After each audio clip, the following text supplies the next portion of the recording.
It is Thursday once more, my educator family. Let me welcome you to Analysis Thursday, where we look at the actionable tips that were given on Strategy Sunday and we see how best we can analyze them as we use them to better our classrooms and the teaching learning experience in general for all our students.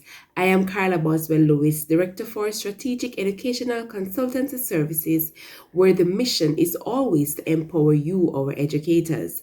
On Sunday, we had Master Teacher Mrs. Lisa Morgan as she looked at emerging technologies, how they can be utilized in the classroom, and how we should get excited really about them as we teach this new set of generation in our classroom. Educators, I cannot overemphasize that we are in new times and we can all realize that. And so while we're in this new normal, we also must realize that the learning scape has the learning landscape has changed.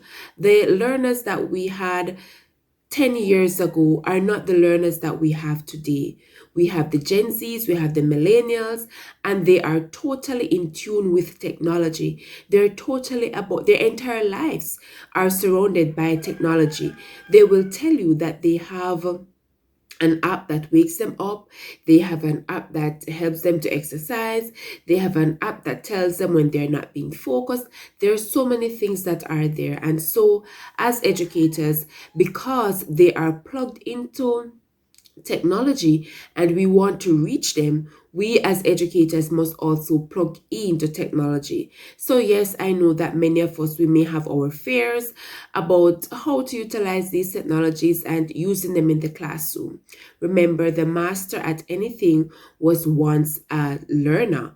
And so, and even when you are still mastering, you are still learning. So the expert at anything today was before a novice, but it takes a practice, it takes investment, it takes time for you to research, to get on and to try. Remember, you cannot just say, all right, I want to utilize Edpuzzle, but still yet you have not tried it, and so you put it into your lesson plan and then you don't know how to execute it. And remember that all these apps, they're there for free, as well as you can pay for them. So if you're willing to pay, then you can go ahead and pay. It's just that they give you, when the paid version gives you more. But if you are not able to pay, you can always sign up for free. And it's always said a little is better than nothing at all.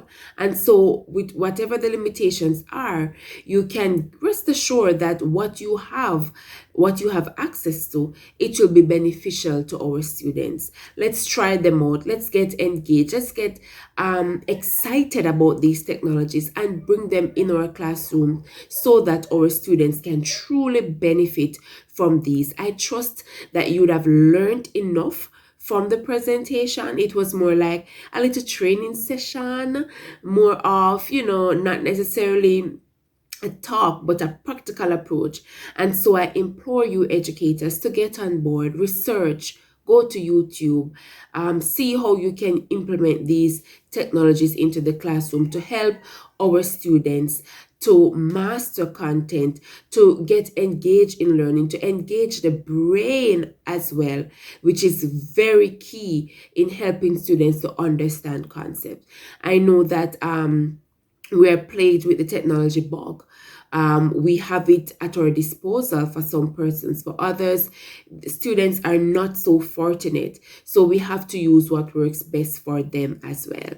This is Analysis Thursday, where we look at the tips that were given on Sunday. And so as we have, there's nothing much there for us to analyze.